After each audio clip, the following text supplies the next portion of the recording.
Hi there, I'm Andrea Koppel, and it's Time for Coffee, the podcast where you get to hear firsthand what the jobs and careers that interest you the most are really like. Hey there, Java junkies. Welcome to another K-Cup mini episode of Time for Coffee. By the way, K-Cups come in 3 sizes, single, double, and triple shots, or roughly 1 minute, 5 minutes, or 10 minutes in length. So if you don't have time to throw back an entire caffeinated career conversation, these K-Cup mini episodes of T4C can give you a quick caffeinated fix, whether you're on the go or you only have a few minutes to binge. So grab your mug and take a chug, because it's time for a caffeinated career double shot K-Cup with my guest, Alex Counts.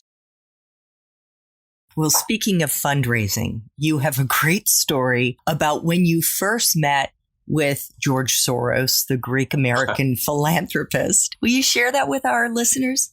Sure. I actually only got to meet him once a couple years later. But what I was able to do, Muhammad Yunus asked me to raise $10.6 million for a project that turned out to be extremely successful, but he had a big cash need at that time. And I had no fundraising skills. My organization was about to run out of money. It was just early weeks, not even months of Grameen Foundation. But I got in front of his newly appointed foundation president, Arya Nair.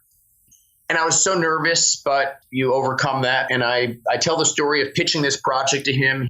He was a very impassive kind of guy. I didn't know if I was getting through, but he asked me at one point how much money the project needed. And I was really deeply uncomfortable with whether it was appropriate to ask for $10.6 million in a first meeting. And someone, I barely was 30 years old. He'd been, prior to that, the head of Human Rights Watch, a major human rights organization. And is this protocol etiquette? Is he going to laugh at me? Whatever. You know how it is when some people, you ask them a question they know the answer to, but they're deeply uncomfortable about the answer. Yeah. And so they kind of meander around it and apologize for the answer. And I hope you aren't offended and all that. As a fundraiser, you're just kind of cutting your legs out from under yourself to ask, as I sometimes say, apologetically or hesitantly. And so some part of me knew that what I needed to do was just answer the man's question, $10.6 million, as if it was a reasonable thing to ask. It was factually true. He'd invited me in, and we went on. The conversation went a bit further. And if you fast forward a year, the $10.6 million was raised. Arya Nair's wife was on our board as vice chair, and he and his wife had begun making personal financial donations that George Soros triple matched, as I think he did for all of his employees, which went on more than a decade. The big lesson from that and this is one of these stories I used to tell people I was mentoring, and I just wanted to make it available to more people through my book.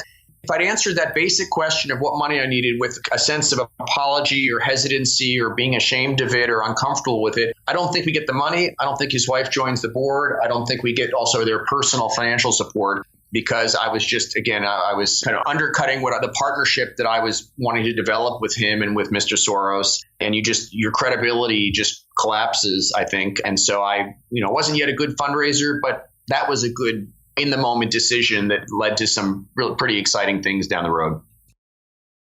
Thanks for tuning in to this K-Cup mini episode of Time for Coffee. If you want to listen to our entire caffeinated career conversation, please check out the show notes for this episode.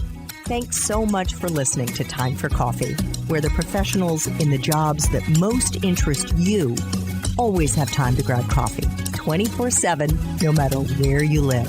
I have one quick favor to ask you. Remember to rate, review, and subscribe to Time for Coffee. Thanks so much.